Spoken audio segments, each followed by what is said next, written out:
The year was 1872. The winter wind in New York City was sharp, carrying with it the smell of coal smoke, horse manure, and something darker, something that clung to the damp brick walls of the slums and refused to leave.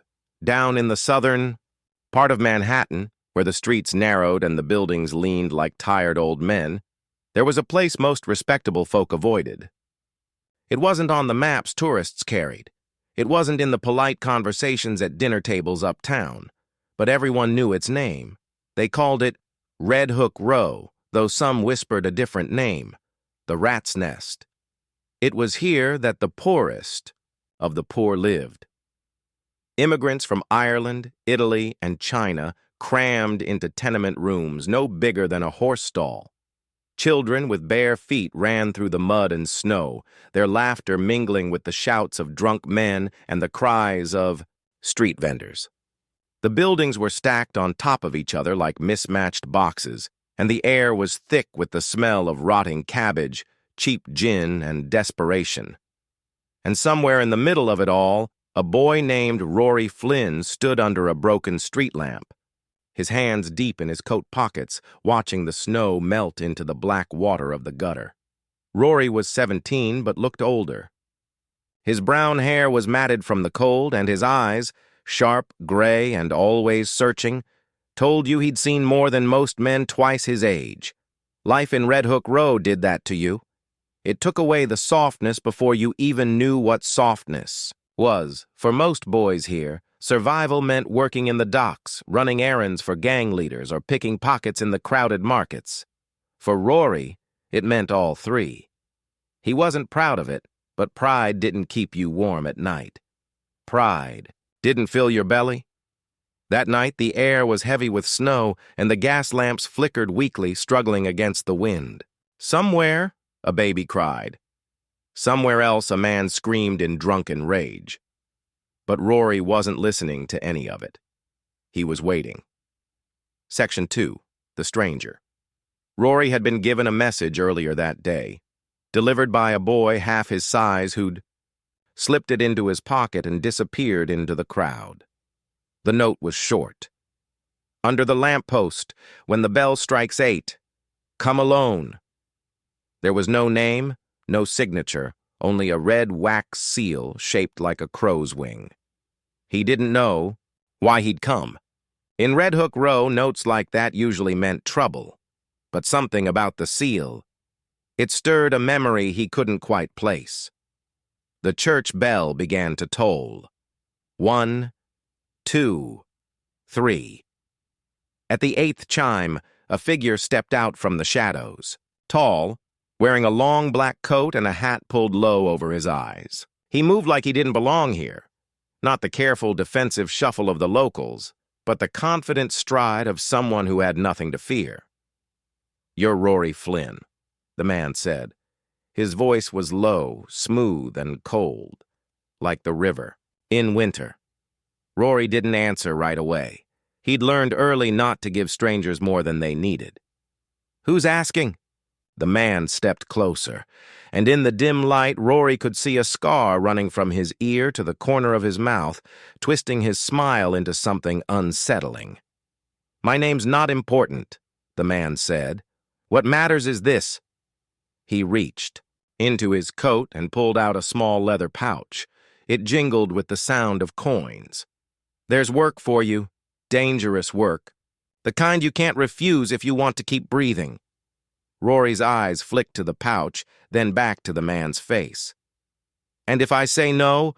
The man's smile widened, though it never reached his eyes. "Then I suppose we'll both find out how deep the river is tonight." Section 3. The Offer. The pouch hit Rory's chest and fell into his hands before he could react. It was heavier than it looked. Inside, the coins were silver, not the dull copper he usually handled. "You want me to steal something?" Rory said flatly. The man chuckled. "Not steal. Deliver. There's a package in the upper city. I need it brought back here by morning. You'll be paid twice what's in that pouch when it's done." Rory's first instinct was to refuse. The upper city was dangerous for people. Like him, not because of the gangs, but because of the police. A boy from Red Hook Row wandering the polished streets uptown was a walking target. "What's in the package?" Rory asked. "That's none of your concern," the man said. "Just know this, if you open it, you won't live to regret it." Rory tightened his grip on the pouch. He didn't trust this man. But the weight of the coins in his hand, it was enough to buy food for his little sister for a month, enough to get his mother the medicine she'd been needing for weeks. The decision settled in his chest like a stone. "Fine," he said. "But if this is a trick—" The man cut him off. "If this were a trick, boy, you'd already be dead." The streets above. Rory did not go home right away. The pouch of silver felt like both a blessing and a curse, and he didn't want anyone in Red Hook Row asking questions. The fewer people who knew, the better. Instead, he walked the long way, around, sticking to the narrow alleys and back lanes where shadows hid him from the lamplight. The wind bit at his cheeks, and snowflakes clung to his eyelashes. Every few steps, he glanced over his shoulder. It wasn't paranoia. In Red Hook, someone was always watching. The faces he left behind as he cut through an alley behind the fish market. He saw a dim light coming from a window 2 floors up. He knew that light. It was home. He paused, leaning against the damp brick, and looked up. Inside, through the grimy glass, he saw his little sister, Maeve. She was sitting cross-legged on the floor, her dark hair in loose braids, trying to read from a book with half the pages missing. Their mother was in the corner, bent over a pile of sewing, the candlelight turning her tired face golden. Rory's chest tightened.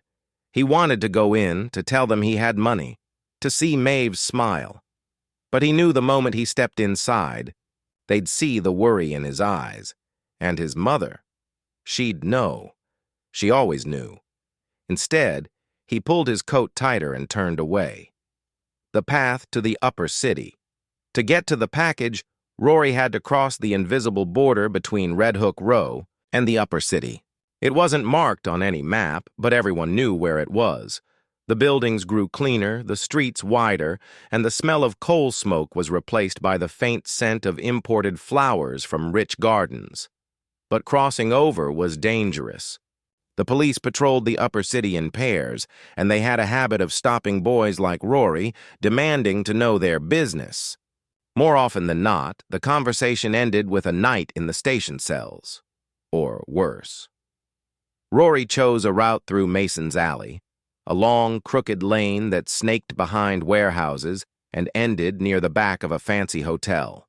From there, he could slip into the better-lit streets unnoticed. As he walked, his boots crunching over the icy cobblestones, he caught sight of something in the shadows ahead. 2 figures were leaning against a wall, smoking. Their coats were long but too thin for the weather. Street boys like him, but not from his side of town. The encounter, when Rory tried to pass, one of them stepped forward. He was tall with a crooked nose that had clearly been broken more than once. "Cold night for a walk, Flynn," the boy said. His voice carried that lazy kind of menace that came from knowing he had backup. Rory kept his face blank. "I'm just passing through, Dane," Dane smirked. "Passing through with a full coat pocket, maybe?" Rory froze for half a heartbeat. He hadn't realized the pouch was bulging in his coat. The second boy, a redhead with quick eyes, moved. Closer. "You know the rules, Flynn. Anything coming through Mason's belongs to the Black Lanterns first." Rory's hand went to his side, where a small folding knife was hidden. He didn't draw it, yet. "Not tonight," he said. "This is my job. You touch me, you answer for it." Dane stepped forward, close enough for Rory to smell the stale whiskey on his breath. "Who's going to make us answer? You? Your little sister?" That did it. Rory's grip tightened on the knife, but before he could move, a voice rang out from the shadows. "Leave him." The unexpected Alaya girl stepped into the dim light of the alley. She was about Rory's age, with short, black hair and eyes like polished coal.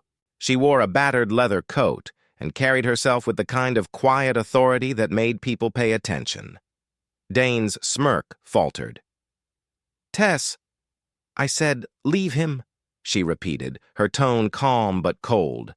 The redhead opened his mouth to protest, but Tess gave him a look sharp enough to cut glass. He closed it again.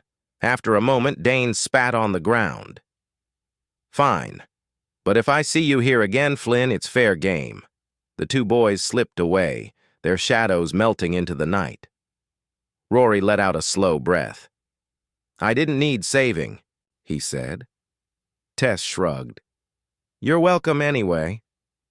She looked at him for a long moment, then added, "Whatever you're doing tonight, Flynn, be careful. There's talk going around. Something big's moving through the city." Before he could ask what she meant, she turned and disappeared into the maze of alleys. The hotel and the package.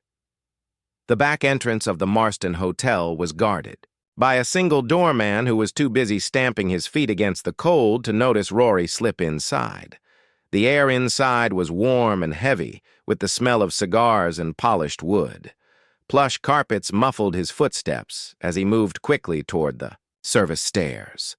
The man's instructions had been clear. 3rd floor, room 312 under the bed. No knocking, no talking to anyone, no lingering. Rory's heart pounded as he reached the door. The hallway was empty. He slipped inside.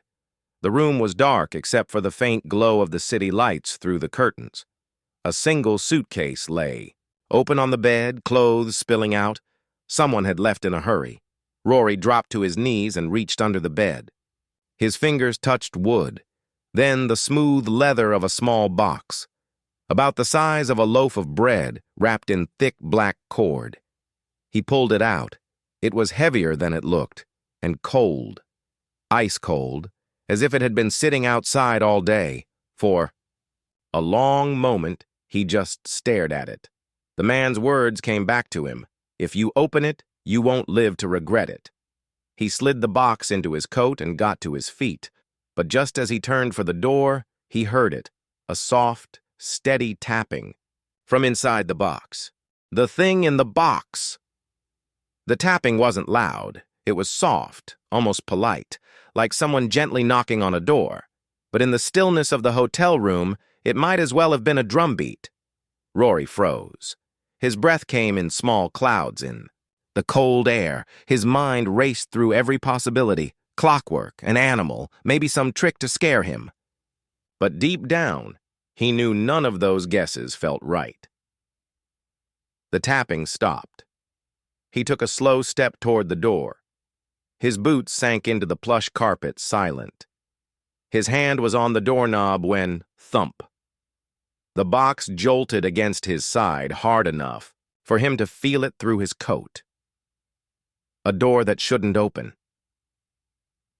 Every instinct screamed at Rory to leave now. Get out. Get paid. Forget the sound. But the moment he stepped into the hallway, he knew something was wrong. The hotel was too quiet. The murmur of voices from the lobby, the faint music from the dining hall, they were gone. Even the hum of the gas lights seemed distant. Then from down the hall, a door creaked open. It wasn't his imagination. Room 308, just a few doors down, a man stepped out. Tall, wearing a gray suit that looked too neat for this late hour, his face was pale, his eyes unreadable. And in his right hand, he held a cane topped with a silver crow's head. "Leaving so soon, Mr. Flynn?" the man asked, his voice smooth like water over stone. Rory's pulse jumped. "I think you've got the wrong person." The man tilted his head. "Oh, I know exactly who you are. And I know exactly what you're carrying. The wrong kind." Of attention, Rory's grip on the doorknob tightened. "I don't want trouble." The man took a slow step forward. "Then give me the box, and the trouble ends here." Rory shook his head. "Can't. It's not mine to give." The man's smile didn't reach his eyes. Everything is someone's to give, boy. The question is how much they're willing to lose before they hand it over. Behind the man, two more figures appeared in the hallway. They were dressed in black coats, their faces half hidden by scarves, moving with the same deliberate steps as their leader. Rory's only escape was the service stairs at the far end of the hall. But to get there, he'd have to get past all three. The first move. The man tapped his cane on the carpet twice. The two in black began to move, one from each side, their pace unhurried but their eyes locked on Rory. His heart thudded in his chest. He'd fought before, street fights, quick scrambles over coins, but this felt different. These men weren't drunks or pickpockets. They moved like people who'd been taught to end things fast. Rory didn't wait for them to get closer. In one sharp motion, he yanked the door shut behind him, turned, and sprinted down the hallway toward the service stairs. Shouts rang out. Boots pounded after him. He hit the stairs 2 steps at a time, gripping the railing as he swung around the narrow landings. His breath came in quick bursts. The box thudded against his ribs with every step. The streets aren't safe either. Bursting through the back door of the hotel, Rory was hit by a blast of icy air. Snow swirled in the narrow alley behind the building. The gas lamps out here were dim, their light swallowed by the fog. He didn't stop moving. He turned left, then right, cutting through twisting lanes and over low fences, every turn meant to throw off his pursuers. But the sound of boots on snow never fully faded. At one corner, he glanced over his shoulder. 2 of the men were still, on him, their black coats flaring with every stride. Rory ducked into a side passage barely wide enough for his shoulders. It stank of rot and was slick with frozen muck. Halfway down, he slid behind a pile of old crates and pressed himself into the shadows, holding his breath. The men ran past the opening without slowing. The box speaks again. He stayed hidden until their footsteps were gone. Only then did he look down at the box in his coat. It was colder now. His fingertips ached where they touched it, and then tap, tap, tap, not random this time, a rhythm. 3 taps, a pause, 2 taps, a pause, 3 more. Rory swallowed hard. He didn't know what was inside, but it wasn't mindless. Something, or someone, was trying to communicate. A plan born of desperation. The man who'd hired him had told him to bring the box back by morning. But morning was hours away, and Rory wasn't sure he could survive that long with these strangers hunting him. He thought of Tess, the girl from the alley. She moved through the city like she owned it. If anyone could help him vanish for the night, it was her. Decision made. He set off toward the lantern docks, where Tess was known to disappear when she didn't want to be found. The snow thickened, turning the streets into a silent white maze. Rory pulled his coat tight, kept his head down, and walked on, the cold box pressing against his side like a second heartbeat. Lantern docks. The snow along the docks wasn't white anymore. It was stained black by coal dust and streaked with muddy footprints from the dock hands who worked the night shift. Lanterns swung from crooked posts, their flames fighting the wind. The water in the harbor churned against the pilings, dark and restless under the pale light of the moon. Rory kept his hands buried deep in his coat pockets, one of them wrapped tight around the cold box. Every few steps he glanced over his shoulder. The alleyways here were a maze, and he knew that if the men from the hotel were still following, they could be anywhere. Tess wasn't easy to find when she didn't want to be, but Rory knew her habits. She liked high ground, somewhere she could see trouble before it saw her. He found her where he expected, sitting on the roof of a low warehouse near Pier 6, her legs dangling over the edge, a cigarette glowing between her fingers. The warning. "You look like death warmed over," Tess called as Rory climbed the side ladder. "I've had better nights," he said, pulling himself onto the roof. The wind off the water was sharp, and he shivered. Her eyes went straight to the bulge in his coat. "That it?" she asked. Didn't answer. He didn't have to. Tess took a long drag, the ember flaring in the dark. You've got half the upper city talking. Some say you stole from a merchant. Others say you're carrying something the police want. And then there's the third story. She flicked ash into the wind. That you're walking around with something people would kill for, and already have. Rory's stomach twisted. You know more than you're saying. Maybe, Tess said. But maybe I'm not the only one. The men in the fog, before Rory could press her, movement caught his eye down by the water. 3 figures stood on the pier below, half hidden in the fog. They were too still to be dockhands, too well dressed for the neighborhood. One of them leaned on a cane topped with a silver crow's head. Rory's breath caught. They followed. You, Tess said quietly. The men didn't move toward the warehouse. They just stood there, like hunters waiting for their prey to make a mistake. The hideout Tess stubbed out her cigarette and got to her feet. We're not staying here, come on! She led him across the rooftops, their boots crunching over frost. They moved from building to building, jumping narrow gaps, until they reached an old cannery on the far side of the docks. The paint on. Its walls had peeled to nothing, and its windows were boarded over. Inside, the air smelled of rust and old fish. Tess pulled a lantern from a shelf, lit it, and set it on an overturned crate. The flickering light made the shadows dance on the walls. You can stay here for the night, she said. But you'd better tell me what's in that box before I decide if I'm keeping you. The first glimpse, Rory hesitated. The man in black had told him not to open it, but the weight of the night's danger pressed against him like a hand on his back. It's better if you don't know, he said. Tess gave him a look that could have cut through steel. Rory, I just saved your skin twice tonight. I think I've earned the right to know if we're sitting next to a bomb, or worse. He took a deep breath, then set the box on the crate. The black cord was stiff with frost and his fingers ached as he untied it.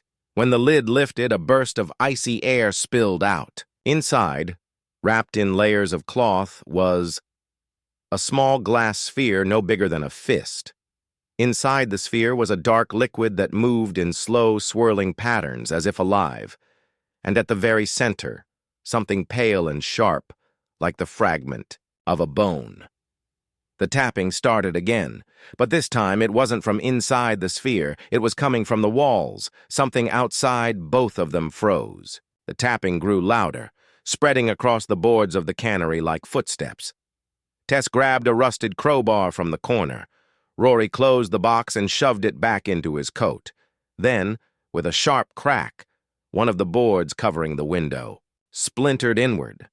Through the gap, Rory saw the pale blur of a face, expressionless, eyes fixed on the box. More shadows moved outside, silent but relentless. No safe place. Tess didn't wait. She kicked open the back door, and they ran into the narrow alley behind the cannery. The fog swallowed them instantly. Rory's lungs burned as they wove through the back streets, ducking under clotheslines and leaping over crates. Behind them, the soft tapping followed, closer now, echoing off the walls. They didn't stop until they reached the old dry docks at the edge of the district. The wooden skeletons of abandoned ships loomed around them, and the only sound was the lap of black water against the beams. Tess bent over, catching her breath. Rory, she said between gasps, you need to get rid of that thing. Whatever's in it, it's not worth your life. Rory looked down at the box, its cold pressing deep into his bones. I can't, he said quietly. If I don't deliver it, they'll come after my family. Tess's eyes narrowed. Then you'd better deliver it fast, before they find you first. The hunters. The fog over the dry docks had thickened so much that the masts of the abandoned ships looked like blackened bones sticking out of the water. Somewhere in the distance, a foghorn moaned, long and low, like the city itself was, warning them to run. Rory gripped the box inside his coat. feeling its cold seep through the fabric. It wasn't just cold anymore. It pulled at him, a strange weight in his chest like it was trying to anchor him in place. Tess was scanning the shadows, crowbar in hand. "We can't stay here," she whispered. "They're still out there." "They?" Rory asked. She didn't look at him. "The ones who were tapping. They're not from the upper city. They're something else." The silhouette on the mast Rory followed her gaze toward one of the half-sunken ships. Perched on its tallest mast was a figure, perfectly still, watching them. Even from a distance, Rory could see that it wasn't dressed like a dockhand or a gang runner. The coat it wore was long and narrow, the fabric moving strangely in the wind like it was underwater. The moment Rory saw it, the tapping started again, faint at first, then building. But now it came from inside his head. He staggered. Tess caught his arm. "Don't look at it," she hissed. The flight through the lower streets. They backed away from the docks, then turned and ran through the lower streets. These weren't like the alleys of Red Hook Row. These were older, narrower, some so tight the walls nearly touched. The gas lamps here were broken or long gone, leaving only the faint light of the snow to guide them. Every so often, Rory thought, he saw movement on the rooftops, a shadow that wasn't just the wind. At one point, a figure stepped into the street ahead, one of the men in black coats from the hotel. Tess didn't hesitate. She swung the crowbar in a wide arc, the sound of metal hitting bone echoing through the street. The man went down without a sound. "Move!" she snapped. The house on Crooked Lane. They didn't stop until they reached a place Rory had never been, a sagging two-story house at the very end of Crooked Lane. Its windows were boarded, but a thin line of light glowed under the door. Tess banged twice, paused, then banged 3 more times. The door opened just enough for a pair of eyes to appear. A voice spoke from the darkness. "If you've brought it here, you'd better be ready to finish what you started." The door swung wide, and an old man stood there. He was thin, with a white beard that hung almost to his chest, and his hands shook as he motioned them inside. The old man's warning. The inside of the house smelled of dust and something faintly metallic. Shelves lined the walls, filled with jars of cloudy liquid, stacks of yellowed papers, and strange devices Rory couldn't name. The old man closed the door and bolted it. Then he turned to Rory. "Let me see it." Rory hesitated. "You know what it is?" The man's eyes were sharp despite his age. "I've been looking for it longer than you've been alive." Reluctantly, Rory set the box on the table and opened it. The cold spilled into the room like a silent wind.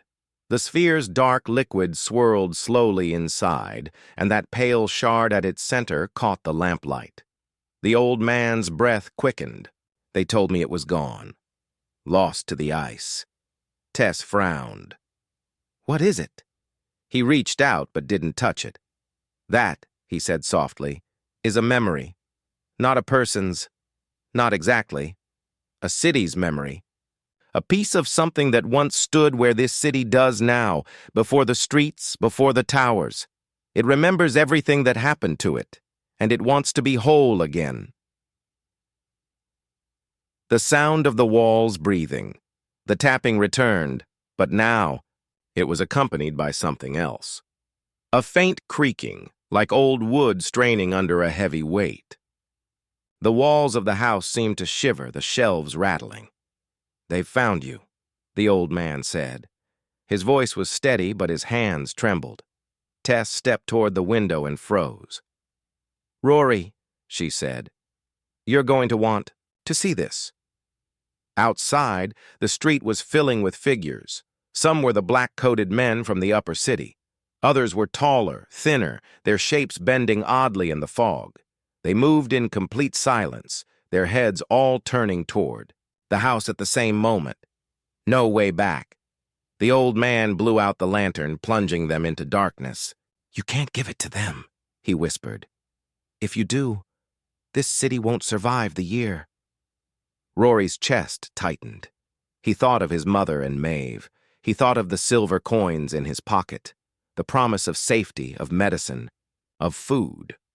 And he thought of the man who had hired him, the one who had said only one thing that had sounded truly honest: if you open it, you won't live to regret it. The tapping grew louder. The boards over the windows began to crack. Tess gripped his arm. "What's it going to be, Flynn? The job? Or all of us?" Rory looked down at the sphere, its swirling darkness reflecting the lamplight in his mind, even though the room was dark. The pale shard inside seemed to pulse, faint but steady like a heartbeat, and he knew that whatever choice he made next, there was no way back. The choice. The house on Crooked Lane was holding its breath. The fog outside pressed against the windows like a living thing, and the pale figures beyond stood so still they might have been carved from stone. Rory's fingers dug into the cold box. Tess's grip on his arm was tight enough to hurt. The old man was staring at him, waiting. Outside, the tapping stopped. For a moment, there was only silence. Then a new sound. A single deliberate knock at the door. Not a pounding. Not a demand. A knock, like a guest asking politely to be let in. The voice through the door. "Mr. Flynn," a calm voice called from the other side. It was the man with the silver crow's head cane. "You've had a long night. You're tired, cold. I can end this for you. All you have to do is open the door and give me the box." Rory didn't move. The man's voice softened. "Think of your sister, Rory. Think of your mother. Think of what happens to them if you refuse." Tess's eyes went wide. She leaned in close. "How does he know?" "He's been watching me," Rory said quietly, "since before tonight." The old man's counter. The old man stepped forward. "If you give it to him," he said, "you won't have a city to live in by spring. That sphere isn't a trinket. It's a key. It opens a door that should never be opened." Rory's chest felt tight. "What's on the other side?" The old man's expression darkened. "Not a place. A time. A time when the thing that built this city's bones walked its streets in the open. And if it comes back, boy, it will not care about your family. It will not care about anyone." Breaking point. The polite knocking came again. 3 times. Then, the cane struck the door once, hard. From the walls and the boarded windows, the pale figures began to move. Slowly at first, then faster, their thin hands clawing at the wood. The boards groaned and cracked. "They're coming in!" Tess hissed. The old man grabbed Rory's wrist. "Choose now!" The sphere inside the box pulsed faintly, and Rory felt it again, that strange pull in his chest, like it wanted him to take it somewhere, like it knew where it belonged, and in that moment, Rory made his choice. The leap, he shoved the box into Tess's hands. "Get to Pier 6. Don't stop for anyone. I'll hold them here." "What?" Tess's voice was a sharp whisper. "You'll be killed." "Not if I make them follow me instead," Rory said. "Go!" Before either of them could argue, he kicked over the lantern, sending a burst of light and heat into the air. The flames caught on the dry curtains, and smoke began to curl toward the ceiling. The sudden firelight lit Rory's face as he grabbed a length of rusted pipe from the floor, swung the back door open, and ran into the fog. The hunters give chase. The pale figures reacted instantly. 3 broke from the front and came after him, their movements unnaturally smooth, their feet making no sound on the cobblestones. Rory's boots pounded against the frozen street.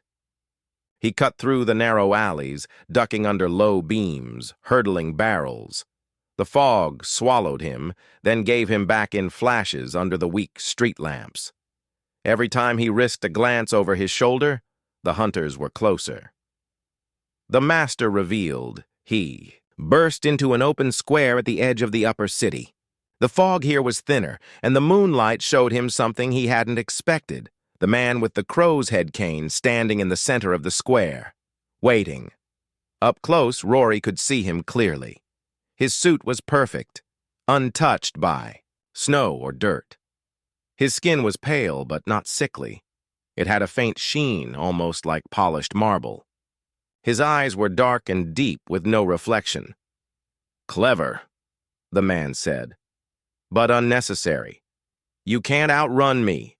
Rory tightened his grip on the pipe. "Then I'll fight you." The man tilted his head. "I'm not here to fight. I'm here to collect what's mine."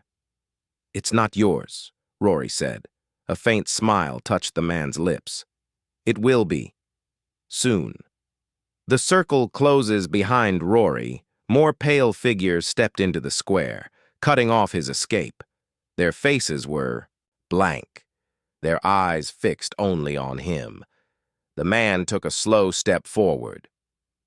"Give it to me, Rory, and I will make sure your family is safe.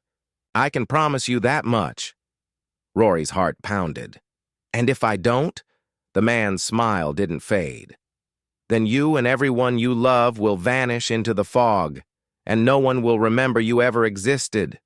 For a long moment, Rory just stood there, the icy wind cutting through his coat. He thought of Tess running through the docks with the sphere. He thought of Maeve's thin face, his mother's tired eyes. Then he spun, swinging the pipe with all his strength at the nearest figure, and the square exploded into chaos. The fog breaks. The pipe cracked against the pale figure's head with a sound like splintering wood. It staggered but didn't fall, turning its blank face toward Rory as if nothing had happened.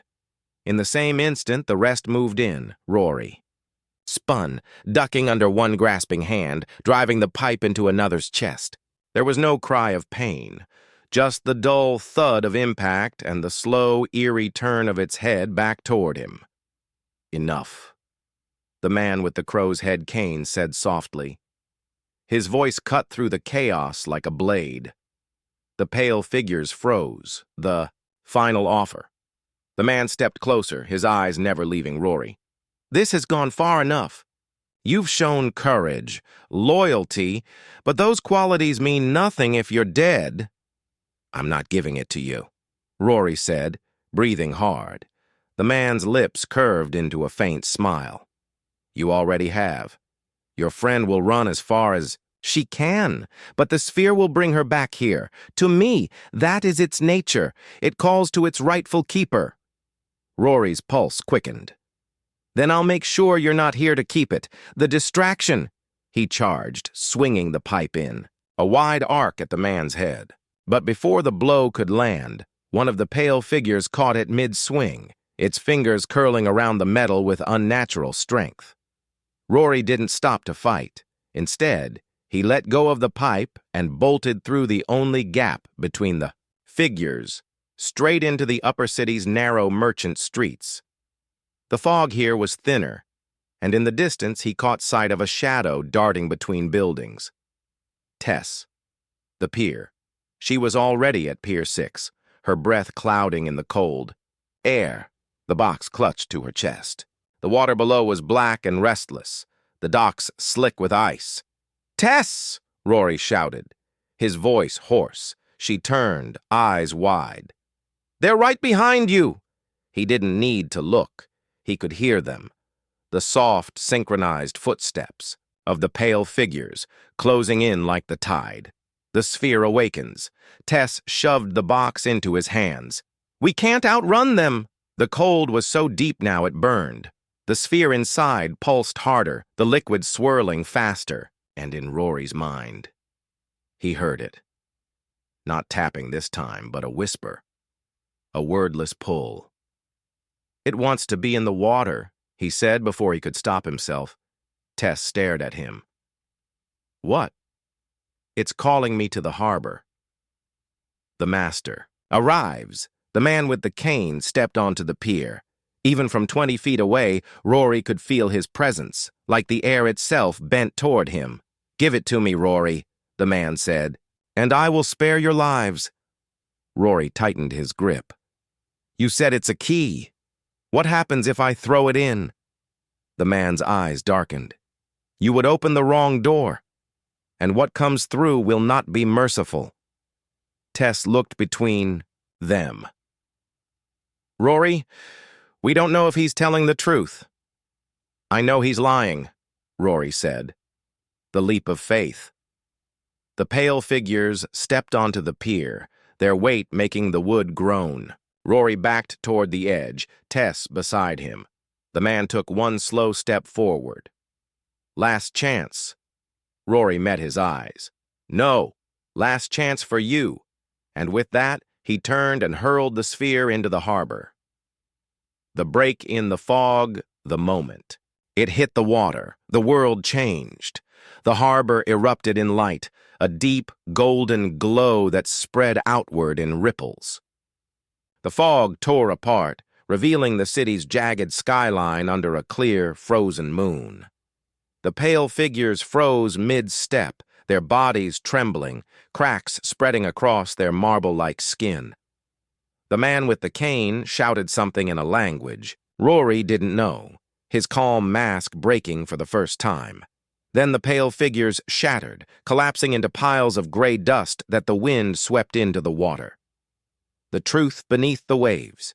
The golden glow faded, but the water didn't return to black. Far below the surface, Rory could see shapes, towering arches, stone streets, and a vast gate slowly closing. Something had been on the other side, something that had almost stepped through. The gate sealed, and the vision was gone. The end of. The night the man with the cane stood at the edge of the pier, breathing hard. You've made an enemy tonight, Rory Flynn, he said. One who doesn't forget. Rory stepped closer. Good. Then you'll remember what happens when you threaten my family. The man's eyes narrowed, and then, without another word, he turned and vanished into the shadows. A new dawn by. The time Rory and Tess made it back to Red Hook Row, the first light of dawn was spilling over the rooftops. The snow glittered gold in the early sun. Maeve was waiting on the steps of their building. When she saw Rory, she ran to him, throwing her arms around his neck. You're freezing, she said. Rory smiled faintly. It's warmer now. And for the first time in years, as the city stirred awake, it felt true.